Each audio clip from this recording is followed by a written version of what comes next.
नमस्कार, अध्ययन अड्डा यूट्यूब चैनल पर मैं दुष्यंत सिंह एक बार फिर से आप सभी लोगों का बहुत बहुत स्वागत करता हूं। आशा करता हूं आप सभी अच्छे होंगे, स्वस्थ होंगे। आपकी लेखपाल भर्ती परीक्षा की तैयारी भी बहुत अच्छी तरीके से चल रही होगी। जैसा कि आप सभी को पता है, राज्योत्सव लेखपाल की परीक्षा 19 जून को आयोजित होनी है और आज से अगर हम समय देखें, आज 8 मई है और आज से इस एग्ज़ाम में जो समय बचा है आपके पास, वो आप 35 से 40 दिन मान करके चल सकते हैं। इतना समय हमारे पास बचा है। एक पॉइंट है कि जैसे जैसे परीक्षा का समय नज़दीक आता चला जाता है, एग्ज़ाम टाइम जैसे जैसे नज़दीक बढ़ता है, हम क्या करते हैं, अपने दिमाग में एक अनावश्यक प्रेशर जनरेट करना स्टार्ट कर देते हैं। जैसे जैसे परीक्षा का टाइम नज़दीक आता है, हम लोड लेने लग जाते हैं। और वो लोड किन चीज़ों का होता है, वो कौन कौन से पॉइंट होते हैं जो आपकी बहुत अच्छी तैयारी के बावजूद आपके एग्ज़ाम में आपके द्वारा जो प्रदर्शन किया जाता है उसको ख़राब कर देते हैं। यानी आपकी बहुत अच्छी तैयारी है, लेकिन आपने क्या किया, अनावश्यक प्रेशर ले लिया अपने दिमाग पर, परीक्षा का लोड ले लिया, तो आप अच्छी तैयारी के बावजूद एग्ज़ाम में उतना अच्छा प्रदर्शन नहीं कर पाते हैं। वो कौन कौन से टॉपिक हैं, वो कौन कौन से पॉइंट हैं, वो कौन कौन सी चीज़ें हैं जिनका आपको ध्यान रखना है। लास्ट टाइम में इन 35 से 40 दिनों में आपको क्या करना है जिससे कि इस एग्ज़ाम को आप इजीली क्रैक कर सकें। यहाँ पर कुछ प्रश्न हैं, कुछ डाउट हैं जो आप लोगों के द्वारा कमेंट्स में पूछे गए हैं। चाहे आप इस चैनल के माध्यम से तैयारी कर रहे हैं या किसी और प्लेटफॉर्म से तैयारी कर रहे हैं या फिर आप कहीं से भी तैयारी नहीं कर रहे हैं, अपनी सेल्फ स्टडी कर रहे हैं, जिन प्रश्नों पर आज इस वीडियो में हम चर्चा करेंगे ये आप सभी के डाउट हो सकते हैं। तो कृपया इस वीडियो को पूरा देखें और इसे समझने की कोशिश करें कि मैं आपको क्या समझा रहा हूं। ठीक है, तो आज जिन मुख्य बिंदुओं पर आज हम चर्चा करने वाले हैं उनमें सबसे पहला है कि अब लास्ट टाइम है, आप सभी लोग मॉक दे रहे होंगे, कहीं ना कहीं आप लोग स्पीड टेस्ट दे रहे होंगे। ठीक है, आप प्रैक्टिस सेट लगा रहे होंगे। तो उसमें एक समस्या जो बहुत सारे लड़कों की समस्या आ रही है, बहुत सारे हमारे मित्रों की समस्या आ रही है, वो समस्या ये है कि जो हमारा ST का स्कोर है या जो हमारा मॉक टेस्ट का जो स्कोर है उसमें कोई भी इम्प्रूवमेंट नहीं हो रहा है। ठीक है, आपका 60 आ रहा है तो 60 ही चला आ रहा है, 62, 65, मतलब उसमें किसी भी प्रकार का आपको इम्प्रूवमेंट नज़र नहीं आ रहा है। तो इसके लिए हम क्या कर सकते हैं लास्ट टाइम पे, जिससे कि हमारा स्कोर जो है वो इम्प्रूवमेंट हो सके। पहला पॉइंट। दूसरा पॉइंट है कि ग्रामीण परिवेश एक ऐसी समस्या बन के उभर रहा है इस एग्ज़ाम में, जहां देखो जिस चैनल से आप पढ़ेंगे, जिस यूट्यूब चैनल से आप पढ़ रहे हैं, जिस टीचर से आप पढ़ रहे हैं, जिस कोचिंग संस्थान से आप पढ़ रहे हैं, सभी का जो कंटेंट है वो डिफरेंट है। आप इस चीज़ को महसूस करेंगे। आपने बहुत सारे प्लेटफॉर्म से पढ़ाई की होगी, आप बहुत सारे चैनलों से जुड़े हुए होंगे, आप बहुत सारे स्टडी मटेरियल से ये चीज़ पढ़ रहे होंगे, लेकिन जो सेक्शन है अपना ग्रामीण परिवेश वाला, ग्राम समाज विकास वाला, इसमें क्या है कि सभी का जो कंटेंट है वो अलग है। तो कहीं ना कहीं ये कन्फ्यूजन पैदा कर रहा है लास्ट टाइम पर सभी बच्चों के लिए। तो क्या है कि ग्रामीण परिवेश में भी एक समस्या आप लोगों की आ रही है कि जो कॉन्फिडेंस है ग्रामीण परिवेश का, ग्रामीण परिवेश के क्वेश्चंस जब हम लगा रहे हैं तो जो हमारा कॉन्फिडेंस है वो डाउन हो रहा है। हमारा जो आत्मविश्वास है, इस सेक्शन की बात हम करें, इस विषय की बात करें, उसमें हमारा जो कॉन्फिडेंस है वो डाउन हो रहा है। तो इसके लिए हम क्या कर सकते हैं। तीसरा हमारा आज का पॉइंट है कि एग्जाम प्रेशर। ठीक है, अब चूंकि 4 सब्जेक्ट हैं इस एग्जाम में, 4 सब्जेक्ट में से अब हम क्या पढ़ें। हमने बहुत सारा स्टडी मटेरियल ले रखा है, हमने बहुत सारी सोर्सेज इस्तेमाल किए हैं इस एग्ज़ाम के लिए तैयारी करने में। तो अब लास्ट टाइम पर कन्फ्यूजन पैदा होती है कि अब हम क्या पढ़ें, लास्ट टाइम पे ये सब्जेक्ट पढ़ें, ये सब्जेक्ट पढ़ें, कौन से सब्जेक्ट पढ़ें। तो यहाँ पर एक कन्फ्यूजन की स्थिति उत्पन्न हो जाती है। इसके लिए हम क्या कर सकते हैं। चौथा हमारा पॉइंट है लास्ट 40 डेज़ में हम क्या करें जिससे कि हम एग्ज़ाम में अच्छा स्कोर कर पाएँ। 5वां पॉइंट आज का है कि जो कॉम्पिटिशन लेवल है उसके बारे में हम बात करेंगे। इस एग्ज़ाम में जो कंपटीशन लेवल जिसकी आपको सामना करना है, जिस कंपटीशन लेवल से आपको गुजरना है, उसको आप कैसे मेंटेन करेंगे। दूसरा है कि यहाँ से जो आपको सीरीज़ मिल रही है, ग्राम समाज विकास का सिलेबस मैंने कंप्लीट करा दिया है इस चैनल पर बिल्कुल भी, और अगर आपने नहीं देखा है तो आप देख सकते हैं, बिल्कुल फ्री वीडियोज़ हैं सभी के लिए, आप वहाँ से भी इसका लाभ ले सकते हैं। इसके अलावा सिलेबस कंप्लीट कराने के बाद में क्वेश्चंस की सीरीज़ लगातार मैं यहाँ से दे रहा हूँ। तो PDF से जुड़े हुए सवाल आ रहे हैं कि सर इसकी PDF मिलेगी कि नहीं मिलेगी, तो इसके बारे में भी आज क्लियर करेंगे। और दूसरा ये है कि कुछ ऐसे बच्चे हैं जो बहुत परेशान हैं, जो शॉर्टलिस्ट नहीं हो पाए हैं लेखपाल मेंस के लिए, वो बड़े कन्फ्यूजन से गुजर रहे हैं। उनमें से भी बहुत सारे लड़कों के कमेंट आ रहे हैं, तो उनको क्या करना चाहिए उसके बारे में बात करेंगे। ठीक है, तो ये 6-7 पॉइंट हैं जिन पर हम बात करते हैं, 1 बाय 1 सभी को देखते हैं। ST स्कोर नो इम्प्रूवमेंट, इसमें इंप्रूवमेंट नहीं हो रहा है। इंप्रूवमेंट करने के लिए आपको क्या करना चाहिए, ध्यान से समझिएगा।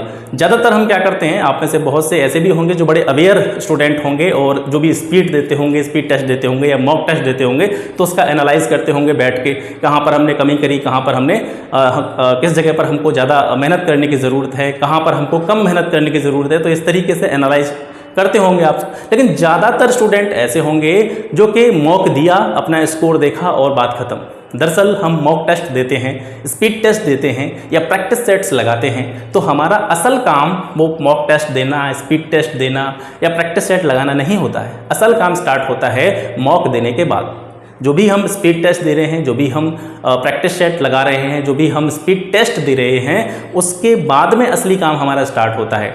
ठीक है, हम अपना स्कोर देख करके और काम खत्म हो गया हमारा, फिर दूसरे कामों में लग जाते हैं। लेकिन असली काम है कि आपका जो भी स्कोर आया, आप उसकी जो भी क्वेश्चन है उस पूरे मॉक में, उस पूरे स्पीड टेस्ट में, उस पूरे प्रैक्टिस सेट्स में जितने भी क्वेश्चंस हैं उन पर आपको ध्यान देना है। किस तरीके से ध्यान देना है? एक तो ध्यान इस तरीके से देना है कि कौन कौन से क्वेश्चन ऐसे हैं जो हमसे नहीं बने, जिनको हम नहीं कर पाए, और वो किस सेक्शन से जुड़े हुए हैं, किस पार्टिकुलर चैप्टर से जुड़े हुए हैं, इनको हम देखते हैं। ठीक है, इनको हमको देखना चाहिए कि कहाँ कहाँ हमने कमी करी। यानी एनालिसिस अगर मॉक दे रहे हैं तो मॉक के बाद में अगर आपने उस मॉक टेस्ट का पूरा विश्लेषण नहीं किया, उस मॉक टेस्ट का आपने एनालिसिस नहीं किया, तो आपका मॉक टेस्ट देना, स्पीड टेस्ट देना या फिर प्रैक्टिस सेट्स लगाना बिल्कुल फिजूल है, व्यर्थ है। उसका कोई भी लाभ आपको किसी भी स्थिति में नहीं मिलने वाला। अगर आप मॉक देने के बाद में उसका बैठ करके एनालिसिस करते हैं, इन जगह पर हमने कमी करी, कौन से भाग ऐसे हैं, कौन से पोर्शन ऐसे हैं जहाँ पर हमको ज़्यादा मेहनत करने की ज़रूरत है, जहाँ पर हमको ज़्यादा काम करने की ज़रूरत है, जब तक आपने इन चीज़ों पर काम नहीं किया तो आपका मॉक देना बिल्कुल बेकार है, ये याद रखना।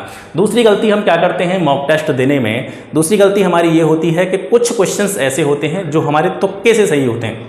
यानी मान लीजिए किसी का 70 स्कोर है, 70 में से उसके 60 क्वेश्चन उसने ऐसे किए, किसी भी बच्चे ने मॉक दिया, 60 क्वेश्चन ऐसे हैं जो उसको 100% अश्योर्ड था वो उन पर, और 100% बिल्कुल कॉन्फिडेंस के साथ उसने उन क्वेश्चंस के आंसर टिक किए, और वो 60 प्रश्न उसके बिल्कुल नॉलेज के आधार पर सही हैं। लेकिन 10 प्रश्न ऐसे हैं जो तुक्के से सही हुए, तो उनको भी हम नज़रअंदाज करते हैं। तो मॉक टेस्ट देने के बाद में जो हमको एनालिसिस करना है, विश्लेषण करना है, अपनी चीज़ों को देखना है, समझना है, हमारे वीक पॉइंट क्या है, हमारा प्लस पॉइंट क्या है, उसको देखना है। तो दो चीज़ों पर विशेष ध्यान देना है। एक तो वो जो क्वेश्चन हमसे नहीं आए, और एक वो जो क्वेश्चन हमने किए, हमारे सही हैं लेकिन वो हमारी नॉलेज के बेसिस पे सही नहीं हुए, तुक्के के बेसिस पे सही हुए। इन दोनों तरह के क्वेश्चंस को आपको देखना है कि पार्टिकुलर किस सेक्शन से आते हैं, किस टॉपिक के क्वेश्चन हैं, तो वो टॉपिक को हम मजबूत कैसे कर सकते हैं, उस टॉपिक पर आपको ज़्यादा ध्यान देने की आवश्यकता है। ये काम आप अपने मॉक टेस्ट में जरूर करें, और इस तरीके से जो भी करता होगा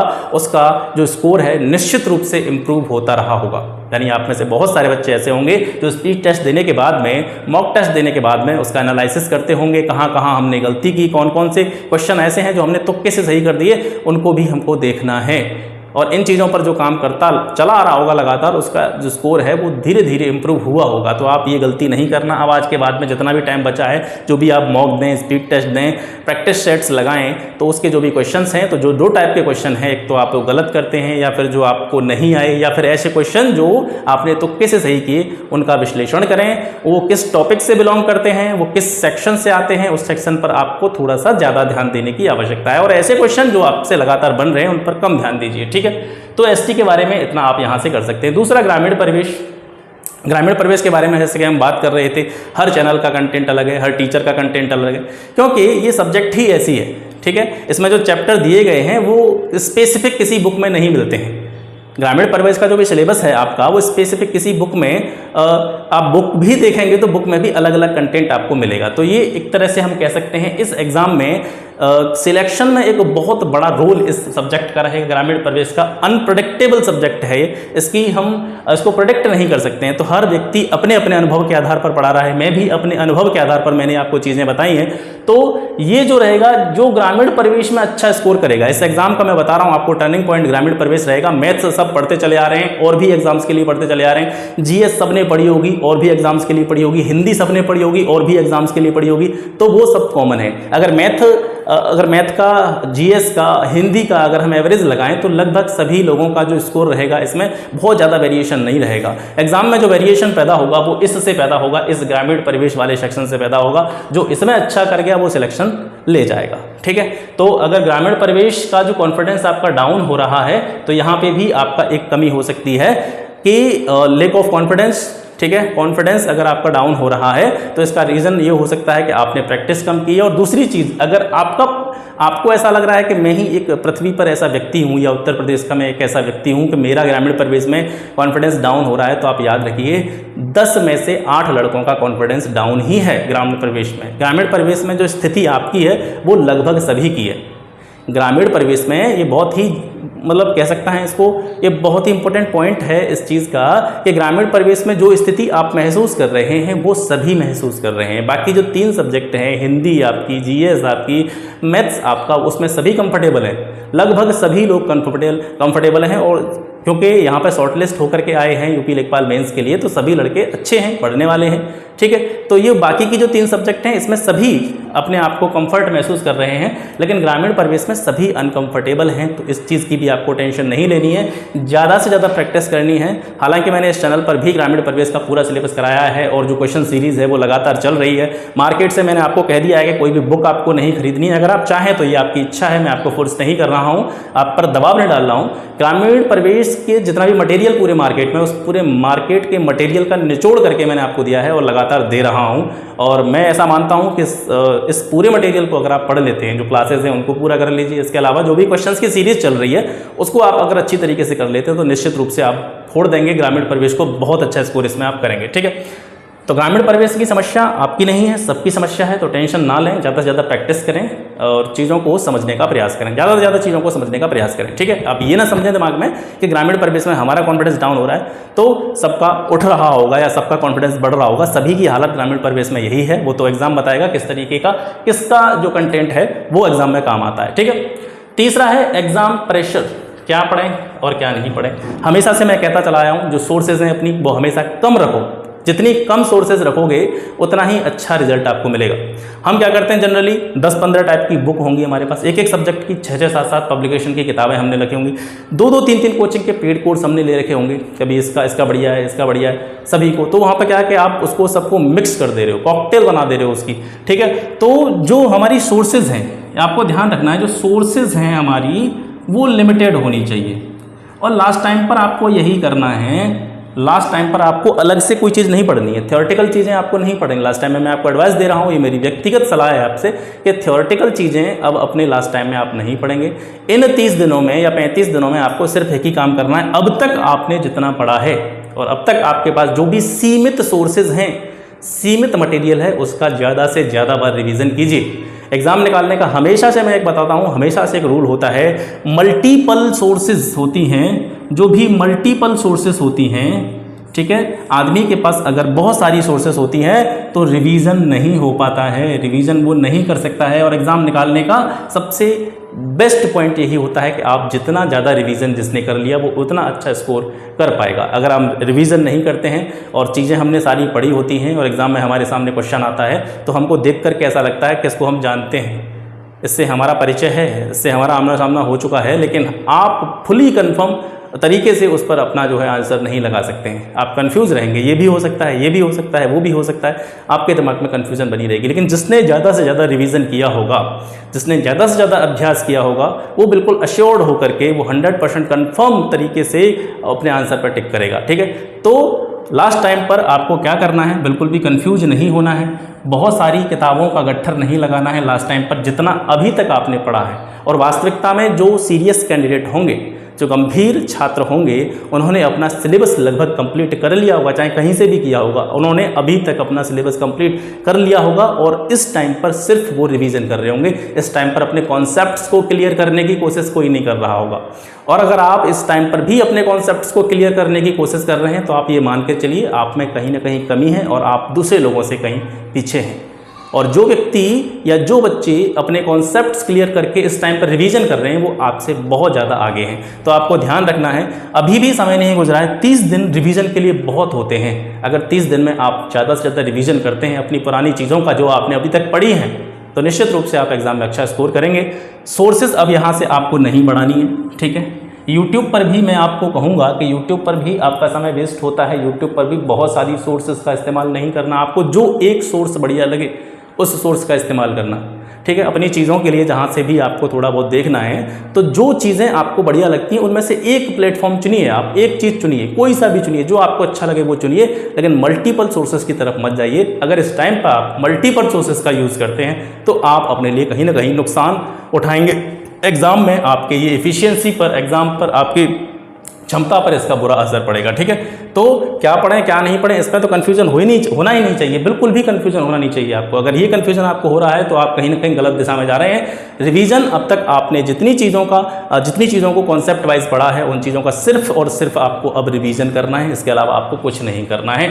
लास्ट 40 डेज प्लान अगर देखें, अगर इन 30 से 40 दिनों में आपको चीज़ें कैसे पढ़नी है, आप जैसे हिंदी की बात करें तो हिंदी में सिर्फ जो भी बुक आप पढ़ रहे हो, जैसे मैंने आपको रिकमेंड करी थी 2 बुक, इस एग्ज़ाम के लिए पर्याप्त हैं। और हिंदी में जो सिलेबस दे रखा है, सबसे बड़ी चीज़ होती है कि सिलेबस। और मैं तो ये मानता हूँ कि एग्ज़ाम का जो भी कॉन्सेप्ट है, एग्ज़ाम का जो भी कंटेंट है, उसको पढ़ने से पहले अगर आप एक बार सिलेबस याद कर लिया करें ना, तो ये सबसे बढ़िया चीज़ होती है। सिलेबस आपके दिमाग में होना चाहिए, उंगलियों पर होना चाहिए, रटा होना चाहिए। हिंदी सब नहीं पढ़नी है आपको, सारे चैप्टर, हिंदी में जितने सारे चैप्टर हैं, आप में से बहुत सारे बच्चे ऐसे होंगे जो बहुत सारे सभी चैप्टर्स को कंप्लीट करने में लगे होंगे, सभी चैप्टर्स नहीं पढ़ने। सिलेबस के पर जाइए, सिलेबस में जो जो चैप्टर दे रखे हैं उनके एमसीक्यूज़ की लगातार प्रैक्टिस कीजिए। सिलेबस में हिंदी में जो पूरी बुक में जितने भी चैप्टर दिए होते हैं वो सारे चैप्टर्स आपको नहीं करने हैं। आप सिलेबस पर एक बार नज़र डालिए कौन कौन से चैप्टर हैं, उन चैप्टर्स के आप केवल एमसीक्यूज़ लगाइए, उनके कॉन्सेप्ट को अब तक आपने पढ़ लिया होगा, उसके बाद में सिर्फ आपको प्रैक्टिस करनी है। और मैंने आपको बताई थी सिर्फ एक बुक काफ़ी है इसके लिए। अगर आपके पास आदित्य पब्लिकेशन की बुक है, अगर आपने आदित्य पब्लिकेशन की बुक पढ़ी होगी तो उसमें बहुत सारे आपको मिल जाएंगे, और जो भी एमसीक्यूज़ हैं आपको बहुत सारे ऑब्जेक्टिव क्वेश्चन मिल जाएंगे। उनके सिर्फ ऑब्जेक्टिव्स को लगाइए, कॉन्सेप्ट की तरफ ध्यान मत दीजिए। ठीक है, अगर कोई भी एक आध चैप्टर ऐसा पड़ा है जिसका कॉन्सेप्ट आपको नहीं पता है या जिसके बारे में आपने नहीं देखा है, तो उसको एक बार देख लीजिए, उसके बाद में ज़्यादा से ज़्यादा संख्या में। और ये नहीं, कभी कभी ऐसा होता है बोरियत महसूस होती है। बोरियत कैसे महसूस होती है कि जैसे हम पढ़ते चले जा रहे हैं, एक बार हमने रिवीजन कर लिया, एमसीक्यूज़ लगा लिए हमने, ऑब्जेक्टिव प्रश्न हैं जो भी दे रखे हैं उनको हमने एक बार पढ़ लिया, तो दोबारा पढ़ने का हमारा मन नहीं करता। लेकिन आपको मन अपना करना पड़ेगा। जितनी ज़्यादा बार रिवीजन करेंगे चीज़ें उतनी ही बेहतर तरीके से आपके दिमाग में सेव होती चली जाएंगी। तो हिंदी के लिए आपको यही करना है। लास्ट टाइम में कॉन्सेप्ट आपके, मैं उम्मीद करता हूँ, क्लियर हो चुके होंगे। सब चैप्टर्स आपने पढ़ लिए होंगे। पूरी हिंदी को रटने की ज़रूरत नहीं है, जो जो चैप्टर दे रखे हैं सिलेबस में उन्हें ही पढ़ें और उनके ज़्यादा से ज़्यादा जो एमसीक्यूज़ हैं वो लगाएं। ठीक है, जीएस में मैंने आपको एक ही चीज़ बताई है लास्ट टाइम में, किसी भी सेपरेट बुक को उठा करके मत पढ़ना कि हिस्ट्री को अलग से पढ़ रहे हैं, पॉलिटी को अलग से पढ़ रहे हैं, ज्योग्राफी को अलग से पढ़ रहे हैं, सभी चीज़ों को, साइंस को अलग लेके बैठ गए, इकोनॉमी को अलग लेके बैठ गए। तो इनको अलग अलग पढ़ना, अगर आप अभी स्टार्ट कर रहे हैं या फिर अभी भी आप किसी जीएस के किसी पोर्शन को पढ़ने बैठे हैं, तो आप बहुत बड़ी गलती कर रहे हैं, आप नुकसान उठाएंगे। ठीक है, इसको नहीं करना है आपको। सिर्फ लास्ट टाइम पर मैंने पिछली वीडियो जब बनाई थी काफ़ी टाइम पहले, तब भी मैंने आपसे कहा था, जब एग्ज़ाम डेट से पहले की बात है, जब मैंने वीडियो बनाई थी तब मैंने आपसे कहा था कि लास्ट टाइम पर आपको सिर्फ कुछ नहीं करना है, आप यूपी के जितने भी एग्ज़ाम होते हैं, यूपी जितने भी एग्ज़ाम आयोजित करवाता है, उसके जीएस की एक बुक मार्केट में आपको मिल जाएगी। जैसे मैंने आपको रिकमेंड की थी YCT publication, youth competition time, तो वो यूपी के प्रीवियस ईयर के जितने भी क्वेश्चन होंगे, जितने भी एग्जाम्स में पूछे गए होंगे, उन सभी का उसमें कंपाइलेशन होगा। उसको अगर आप 2-3 बार रिवीजन कर लें, और अभी भी समय है, अभी भी इतना समय है कि आप वाईसीटी के जो भी प्रीवियस ईयर क्वेश्चंस हैं, यूपी के द्वारा पूछे गए जो भी क्वेश्चन है, अगर उनको आप 2-3 बार अभी रिवाइज कर लेंगे तो जीएस वाला सेक्शन आपका कंप्लीट है। उसके अलावा आप कुछ नहीं पढ़ेंगे, और मैं यकीन के साथ कह सकता हूं कि आप जीएस में जो क्वेश्चन आएंगे वो आपको प्रीवियस ईयर क्वेश्चन से मिल जाएंगे, 100% मिल जाएंगे, श्योर। आपको अलग से अगर आप हिस्ट्री पढ़नी है तो बिल्कुल मत पढ़ना, ज्योग्राफी है बिल्कुल अलग से मत पढ़ना, कोई भी सब्जेक्ट जीएस का कोई भी पोर्शन आपको अलग से अगर आप बुक लेकर के बैठे हैं तो आप अपना सिर्फ टाइम वेस्ट कर रहे हैं, उसमें आपको बहुत ज़्यादा लाभ बिल्कुल नहीं होगा। ठीक है, तो जीएस हिंदी का मैंने बता दिया, इसके साथ साथ मैंने जीएस का बताया। मैथ में क्या करना है, मैथ में भी सभी चैप्टर्स आपको नहीं पढ़ने, सिलेबस उठाइए, जो जो चैप्टर दे रखे हैं सिलेबस में, मैथ का भी बहुत बड़ा सिलेबस नहीं दे रखा है, जो जो चैप्टर्स आपके दे रखे हैं मैथ में, जो जो चैप्टर दे रखे हैं, अभी आपके पास इतना समय है, मैंने आपको पहले भी बताया था, और मैं अपनी स्ट्रेटजी चेंज नहीं करूंगा, जो मैंने पहले बताया था वही मैं आज आपको बताऊंगा। जैसे मान लीजिए 10 चैप्टर हैं, मान के चलो एग्जाम्पल के तौर पर मैं बता रहा हूँ, 10 चैप्टर हैं मैथ के, तो मान लीजिए एक चैप्टर में 10 टाइप के क्वेश्चन हैं, एक चैप्टर में 10 टाइप के क्वेश्चन है, तो एक एक टाइप के कम से कम 10-10, 12-12 क्वेश्चन आप लास्ट टाइम पर आपको लगाने हैं। ठीक है, कोई अलग चीज़ नहीं पढ़नी है। और मैथ का लेवल मैं बता दे रहा हूँ, लेवल जो मैथ का इसमें होगा एग्जाम में, वो बहुत ज़्यादा हाई लेवल नहीं होना है, वो ईजी टू मॉडरेट रहना है। ठीक है, ईजी टू मॉडरेट लेवल इसमें रहना है। ठीक है, आसान प्रश्नों से लेकर के जो मीडियम टाइप के क्वेश्चन हैं इनकी संख्या ज़्यादा रहेगी। हार्ड या बहुत ज़्यादा हैवी क्वेश्चंस इस एग्जाम में आपको मैथ से जुड़े हुए नहीं देखने को मिलेंगे। आपको मैथ की एक ही स्ट्रेटजी फॉलो करनी है। क्या स्ट्रेटजी फॉलो करनी है? कोई चैप्टर है जो आपके सिलेबस में दे रखा है, लेखपाल के सिलेबस में कोई चैप्टर है, उस चैप्टर में मान लीजिए कि 10 टाइप के क्वेश्चन हैं, 10 टाइप हैं, 10 टाइप के अलग अलग टाइप के क्वेश्चन हैं, तो एक एक टाइप का कम से कम 10-10, 12-12 क्वेश्चन आपको अपनी बुक से सॉल्व करके देखना है। और इतना टाइम है कि ये काम आप अभी भी कर सकते हो। ठीक है, एक चैप्टर को एक दिन में भी करोगे तब भी वही 8, 10, 12 चैप्टर, 10 चैप्टर होंगे मुश्किल से, उन 10 चैप्टर को आप 10 दिन में कंप्लीट कर सकते हो। ठीक है, सोचो तो कुछ नहीं है, और नहीं सोचोगे तो ये चीज़ें बहुत बड़ी कॉम्प्लिकेटेड आपको लगेंगी, बहुत बड़ी बड़ी चीज़ें लगने लगेंगी। ठीक है, तो मैथ का यही करना है। एक चैप्टर के मान लो 10 टाइप हैं, 10 टाइप का, हर टाइप के 10-10, 12-12 क्वेश्चन आपको सॉल्व करके देना लास्ट टाइम। इसके अलावा कुछ नहीं कीजिए मैथ में। मैथ के बाद में अब ग्राम समाज आता है। ग्राम समाज में मैंने आपको बता दिया, आप विश्वास कीजिए इस चीज़ पर, या फिर आपकी इच्छा है, आपको जहाँ से बेटर ऑप्शन लग रहा हो वहाँ से पढ़ लीजिए। ग्राम समाज के जो चीज़ें हैं वो आपको क्लियर कर चुका हूँ। अनप्रेडिक्टेबल सब्जेक्ट है और यही आपके सिलेक्शन की दिशा तय करेगा। और इस चैनल पर भी मैंने ग्रामीण समाज का पूरा सिलेबस कंप्लीट करा दिया है। इसके बाद में सिलेक्टेड क्वेश्चंस की सीरीज पर डे या एक दिन छोड़ के मैं 40 क्वेश्चन आपको प्रोवाइड करता हूं विद एक्सप्लेनेशन। अगर आप उनको कर लेते हैं तो मेरा ऐसा मानना है ग्रामीण प्रवेश में आपको अलग से मार्केट से कोई भी बुक पढ़ने की ज़रूरत नहीं है, कोई भी पेड कोर्स लेने की ज़रूरत नहीं है, कुछ अलग से आपको पढ़ने की ज़रूरत नहीं है। ठीक है, तो ये लास्ट 40 दिन में आपको सिर्फ यही काम करते रहना है। इसके अलावा आपको कुछ नहीं करना है, जो मैंने चारों सब्जेक्ट्स का आपको अलग अलग करके बताया। कॉम्पिटिशन लेवल इस एग्ज़ाम में आपके लिए एक बड़ी चुनौती रहने वाला है, क्योंकि जो कट ऑफ आई है लेखपाल मेंस के लिए, ठीक है, वीडियो थोड़ा सा बड़ा हो रहा है लेकिन चीज़ें आपको पूरी समझनी पड़ेंगी। आज आप अपना 20 मिनट 30 मिनट अपनी यहाँ पर दे दीजिए। इसके बाद में आप बिल्कुल भी किसी भी वीडियो को मत देखना, किसी भी चीज़ को मत देखना। आपके सिर्फ जो आपका रिवीजन है, आपका जो कंटेंट है उस पर फोकस करना। लेकिन आज आपको ये देखना पड़ेगा और आज इसको देखेंगे आप तो बहुत सारी चीज़ें आपकी क्लियर हो जाएंगी। तो कंपटीशन लेवल है एक बड़ा फैक्टर रहेगा। जो कट ऑफ आई है लेखपाल मेंस के लिए जिन बच्चों को शॉर्टलिस्ट किया गया है, तो उसमें से कह सकता हूँ बहुत सारे लड़के, ज़्यादातर मैं कहता हूँ 80% से लेकर के 90% लड़के ऐसे हैं जो बॉर्डर लाइन पर होंगे। ठीक है, 80% से लेकर के 90% जो छात्र हैं वो बॉर्डर लाइन पर होंगे। मान लो कि जैसे मान लीजिए कि जनरल की या ओबीसी की या फिर कह सकते हैं ईडब्ल्यूएस की जो कट ऑफ गई है वो 62.96 के समथिंग रही है, 62.96 के समथिंग रही है। तो 62.96 के आसपास के, यानी 65 नंबर या कह सकते हैं 68 नंबर, इस कैटेगरी में पूरा का पूरा जो भीड़ है आपकी इसी कैटेगरी में समा जाएगी। और बाकी के इसमें ऐसे भी बच्चे होंगे जिनके 99 परसेंटाइल तक मार्क हैं। ठीक है, 98 परसेंटाइल, 97 परसेंटाइल। तो एक छोटा सा उदाहरण अगर हम लें, 99 परसेंटाइल वाले लड़कों को भी देखें तो परसेंटाइल का मतलब आपको पता ही होगा। इस एग्जाम में परसेंटाइल का मतलब क्या था कि आपकी अगर 99 परसेंटाइल आ रही है तो इसका मतलब है कि 1% बच्चे ऐसे हैं जो आपसे ऊपर हैं। तो वो 1% भी आप निकालेंगे तो वही आपका करीबन 18,000 17,000 के आसपास वो डाटा निकल करके आएगा। और वैकेंसी है आपकी 8,085। समझ रहे हैं? तो जो 98, 97, 96 परसेंटाइल वाले लड़के हैं उनकी संख्या ही एग्जाम की संख्या, जो आपकी जो पद हैं, टोटल पोस्ट हैं, उनसे डबल है। तो कह सकते हैं जो 62 वाला है, 63 वाला है, 64 वाला है या 65 वाला है, उसका डायरेक्ट कंपटीशन किससे होना है? 99, 98, 97 वाले से उसका कंपटीशन होना है। ठीक है, तो एक पल भी अगर आप वेस्ट कर रहे हैं, एक सेकंड भी अगर अपनी वेस्ट कर रहे हैं, तो याद रखिए कि वो 99% वाला जो है अपनी उस सीट को पक्का करने की दिशा में लगातार काम कर रहा है और आप अपना टाइम वेस्ट कर रहे हैं। तो कहीं ना कहीं आप उससे, आप तो वैसे भी उससे पिछड़े हुए हैं, आप वैसे भी उससे कम हैं, लेकिन आप अगर अपनी काम पर ध्यान नहीं दे रहे हैं, अपनी तैयारी पर ध्यान नहीं रहे हैं, तो और उससे पिछड़ जाएंगे। ठीक है, तो कहीं ना कहीं कंपटीशन आपको थोड़ा सा हार्ड देखने को मिलेगा। लेकिन ऐसा नहीं है कि 62 या 63 या 64 वाला 99 वाले को पछाड़ नहीं सकता। ये बिल्कुल गलत चीज़ है। पछाड़ सकता है, बिल्कुल पछाड़ सकता है। खरगोश और कछुए वाली कहानी आपने सुनी होगी। खरगोश तेज़ी से भागा था और वो कहानी आपको सभी को पता है। लेकिन जो खरगोश था वो अपने ओवर कॉन्फिडेंस में आकर के, मैं तो बहुत तेज़ दौड़ता हूँ, मैं तो बहुत स्पीड से चलता हूँ, कछुआ मुझे कहाँ से पकड़ लेगा। लेकिन अंत में यही हुआ था, उस कछुए ने ही उस खरगोश को हराया था, क्योंकि वो लगातार चलता रहा था, वो स्टॉप नहीं हुआ था, रुका नहीं था, वो अपने कार्य की तरफ, अपने लक्ष्य की तरफ लगातार चलता रहा था और उसने अपना टारगेट अचीव किया था। तो ये बिल्कुल दिमाग में नहीं लाना है कि हम 62, 64, 65 नंबर्स वाले हैं, 80 नंबर वाले से, 90 नंबर वाले से हम कैसे फाइट करेंगे, तो ये बहुत नॉर्मल सी चीज़ है। उनमें से बहुत सारे ऐसे होंगे जो ओवर कॉन्फिडेंट होंगे, रह जाएंगे।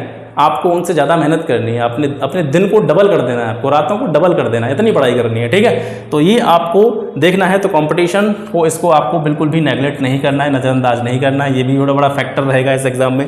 इसके अलावा क्वेश्चन सीरीज़ की जो PDF जो भी क्वेश्चन सीरीज़ चल रही है इस चैनल के माध्यम से, ग्राम समाज विकास के लिए जो भी सीरीज़ मैं आपको प्रोवाइड करा रहा हूँ, बहुत अच्छे क्वेश्चन यहाँ से मैं आपको प्रोवाइड करा रहा हूँ। तो इसकी PDF के लिए आप लोगों के द्वारा बार बार कमेंट किए जाते हैं। PDF मैं क्यों नहीं देता, उसके पीछे एक रीज़न है और बड़ा लीगल सा रीज़न है, ठीक है। PDF न देने के पीछे मेरा कुछ नहीं जा रहा है, मैं PDF डाल दूंगा, टेलीग्राम पर डाल दूंगा, तो वहाँ से आप देख सकते हैं। लेकिन ऐसा होता है, आप में से बहुत सारे लोग नोट्स कलेक्ट करने के पीछे एक बड़ी कह सकते हैं इच्छा होती है हम सभी की कि हमें उस कोचिंग के नोट्स मिलें, इस कोचिंग के नोट्स मिलें, और नोट्स इकट्ठा कर लेते हैं। आप में से बहुत सारे ऐसे लोग होंगे, आपने इस एग्ज़ाम के लिए बहुत सारी जगह से नोट्स कलेक्ट किए होंगे, लेकिन पढ़ा नहीं होगा आपने, उसका रिविज़न भी नहीं कर पाया होगा।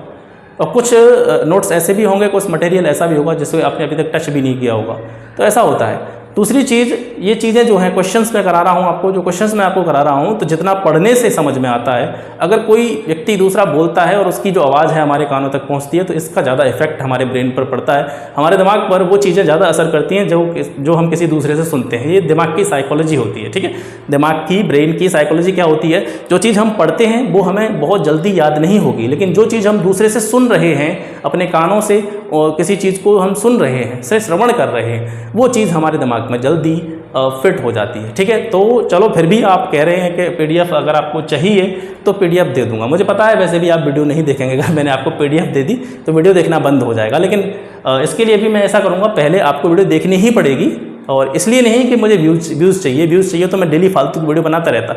मैं कंटेंट की वीडियो भी आपको एक दिन छोड़ करके देता हूँ, ठीक है। मुझे बहुत ज़्यादा व्यूज़ लेने होते, बहुत ज़्यादा मुझे सब्सक्राइबर्स लेने होते, तो मैं डेली वीडियो अपलोड करता, ठीक है। तो मुझे इस चीज़ से कोई मतलब नहीं है, लेकिन फिर भी आपको PDF चाहिए तो पहले आप क्लास देखिए, क्लास देखने के बाद में PDF जो है मैं टेलीग्राम पर अपलोड कर दिया करूँगा। और अब तक जितने भी सेशंस हुए हैं, अब तक जितने भी क्वेश्चन सीरीज हुए, उन सभी की PDF भी मैं टेलीग्राम पर आपको कल तक प्रोवाइड करा दूंगा, ठीक है, पिछली वाली। और जो आने वाले जितने भी सेशंस रहेंगे क्वेश्चंस के, उनकी PDF जो है, जैसे आज वीडियो मैंने अपलोड करी तो अगले दिन आपको जो है PDF मिल जाया करेगी, ठीक है। तो पहले आपको सुनना जरूर है, जो मैं कह रहा हूँ, जो एक्सप्लेनेशन मैं आपको देता हूँ क्वेश्चंस की, उसको आपको सुनना है, और उसके बाद में अपने रिवीजन के लिए, ताकि आप उसको दोबारा से देख सकें, उसके लिए PDF मैं टेलीग्राम पर आपको अवेलेबल करवा दूंगा। तो आपको बिल्कुल भी टेंशन नहीं लेनी है। अब सबसे लास्ट में बात करते हैं, those who was not shortlisted unfortunately for this exam. इस एग्ज़ाम के लिए कुछ ऐसे बच्चे जो दुर्भाग्यवश, आयोग की गलती मैं इसको कहूँगा, ठीक है, सभी बच्चे बेकार नहीं होते हैं। लगभग मैं मानता हूँ कि 60 नंबर या 55-60 नंबर जो ला रहा है, वो कहीं ना कहीं वो ठीक है, वो लड़का, वो उसको मैं बेकार नहीं कह सकता। बेकार इसलिए नहीं कह सकता, कभी कभी ऐसा होता है हमारी बहुत अच्छी तैयारी होती है, उसके बावजूद भी क्वेश्चन पेपर जो होता है वो हमारे लेवल का नहीं आ पाता है, या फिर हम कह सकते हैं वो चीज़ें नहीं मिल पाती हैं जिसकी हमने भरसक तैयारी की थी, ज़बरदस्त तैयारी हम जिन चीज़ों की कर रहे थे, वो चीज़ें हमें एग्ज़ाम पेपर में नहीं मिल पाई। तो कहीं ना कहीं हमारा जो कह सकते हैं स्कोर है, हमारा जो प्रदर्शन है वो डाउन हो जाता है। तो उसका मतलब ये नहीं है, एक एग्ज़ाम के स्कोर के आधार पर आप किसी की भी एबिलिटी को डिसाइड नहीं कर सकते। जो 50% वाला है, 50 नंबर वाला है, या 55 नंबर वाला है, या 60 नंबर वाला जो बच्चा है, वो बेकार नहीं है। तो जो भी मोरल डाउन कर रहे हैं अपना कि हम शॉर्टलिस्ट नहीं हुए, या फिर हम क्या करें, हमारा तो जीवन खत्म हो गया, बहुत से लोग ऐसे कमेंट कर रहे हैं कि मुझे सुसाइड करने का मन कर रहा है, ये कर रहा है, वो कर रहा है, तो ये सारी चीज़ें बेकार हैं। ऐसी चीज़ें वो लोग करते हैं जो अंदर से कमज़ोर होते हैं, ठीक है। तो आप अपनी इफ़िशियंसी को इस एग्ज़ाम के आधार पर डिसाइड न कीजिए। आपके 55 नंबर हैं, 50 नंबर हैं, 60 नंबर हैं, नॉर्मलाइज मार्क्स इतने ही हैं, 50, 55, 60 हैं। तो इसके आधार पर अगर आपने दिमाग में ये चीज़ें सोचना स्टार्ट कर दिया आपने कि हम किसी लायक नहीं हैं, तो ये गलत बात है। 50 नंबर आप ला रहे हैं, 60 नंबर आप ला रहे हैं, तो आप सोचिए, आप 60 मार्क्स ला रहे हैं। आपकी परसेंटाइल इस एग्ज़ाम में जब 60 नंबर आप लाए थे, तो आपकी जो परसेंटाइल थी वो 80 के आसपास थी। इसका मतलब है कि इस एग्ज़ाम में जितने बच्चे बैठे थे, उन सभी बच्चों में आप 20% बच्चों से पीछे थे, ठीक है, यानी आप 80% में थे। तो आप कहीं ना कहीं ठीक हैं, आप ख़राब नहीं हैं, आपको बिल्कुल भी डिमोरलाइज नहीं होना है। और ऐसी चीज़ें किस व्यक्ति के दिमाग में आती है पता है? कंपटीशन है, ऐसा नहीं होता इस कंपटीशन में कि आप पहले एग्जाम में बैठे और पहला ही क्रैक कर दिए। होते हैं बहुत सारे बच्चे ऐसे होते हैं जो पहले एग्जाम में बैठते हैं और पहला ही फोड़ देते हैं, पर ऐसी चीज़ नहीं है। कंपटीशन है, इसमें उतार चढ़ाव आते रहते हैं। हमने भी बहुत उतार चढ़ाव देखे हैं अपने कंपटीशन जीवन में। जब हम प्रतियोगी जीवन में थे तब हमने भी बहुत सारे एग्जाम दिए हैं, बहुत सारे एग्जाम्स में हम भी डिस्क्वालीफाई हुए हैं और बहुत सारे एग्जाम हमने निकाले हैं, ठीक है। और आज भी वर्तमान में हम अपना काम कर रहे हैं, जॉब कर रहे हैं, बहुत सारे एग्जाम्स हमने क्रैक किए हैं। तो इसका मतलब ये नहीं होता कि अगर आप एक एग्ज़ाम में अगर आप डिस्क्वालीफाई हो गए, एक एग्ज़ाम में आप शॉर्ट लिस्ट नहीं हो पाए, एक एग्ज़ाम को आप क्वालिफाई नहीं कर पाए, तो आप कहीं ना कहीं आप खराब हैं, ऐसा नहीं होता है। तो अपने मोरल को डाउन मत कीजिए, अपने आत्मविश्वास को कम मत होने दीजिए, डिटर्मिनेशन, एक दृढ़ निश्चय कीजिए, ठीक है। कॉन्फिडेंस पैदा कीजिए अपने अंदर, सेल्फ कॉन्फिडेंस पैदा कीजिए और इससे भी अच्छे एग्ज़ाम आपको देखने को मिलेंगे, इससे भी बड़े बड़े एग्ज़ाम हैं, उन एग्ज़ाम्स की तैयारी कीजिए, ठीक है। हालांकि ये कहना मेरे लिए आसान है, आप बोल सकते हो कि ये आपके लिए कहना आसान है, बहुत सारी समस्याएं होती हैं हर व्यक्ति के साथ में, लेकिन उन समस्याओं को अगर आप एक बहाने के तौर पर या फिर एक एक्सक्यूज़ के तौर पर देखेंगे कि हमारी फैमिली प्रॉब्लम्स हैं, हमारी आर्थिक स्थिति ठीक नहीं है, या हमारी मतलब वगैरह वगैरह बहुत सारी समस्याएं हो सकती हैं, अगर आप एक्सक्यूज़ के तौर पर देंगे और इस एग्ज़ाम से जोड़ेंगे तो निश्चित रूप से आप फिर डाउन में ही जाएंगे, ठीक है। और ये दिक्कतें किस चीज़ को होती हैं? आप में से बहुत सारे बच्चे ऐसे हैं जो मतलब शॉर्ट लिस्ट नहीं हुए, डिस्क्वालीफाई हो गए। उन्होंने क्या किया था कि इस एग्ज़ाम को अपने जीवन से बड़ा मान लिया था। और कोई भी एग्ज़ाम इस दुनिया में ऐसा नहीं है जो आपकी लाइफ से ज़्यादा इंपॉर्टेंस रखता हो, आपके जीवन से ज़्यादा वह अहमियत रखता हो, ऐसा कोई भी एग्ज़ाम नहीं है, ऐसी कोई भी परीक्षा नहीं है, ठीक है। और लेखपाल परीक्षाओं का अंत नहीं है, आपके प्रतियोगी जीवन का अंत नहीं है, एक छोटा सा एग्ज़ाम है। ये तो एक बहुत छोटा सा एग्ज़ाम है। आप कोशिश कीजिए, आप कहीं ना कहीं अगर सिलेक्ट नहीं हुए पाए हैं, अगर सिलेक्ट नहीं हो पाए, तो मैं ये नहीं कहूँगा कट ऑफ बहुत ज़्यादा गई है, कट ऑफ तो बहुत ज़्यादा नहीं है मेरे हिसाब से, मेरा व्यक्तिगत विचार है। हो सकता है आप इस चीज़ पर आप में से बहुत सारे लोग कमेंट कर दें।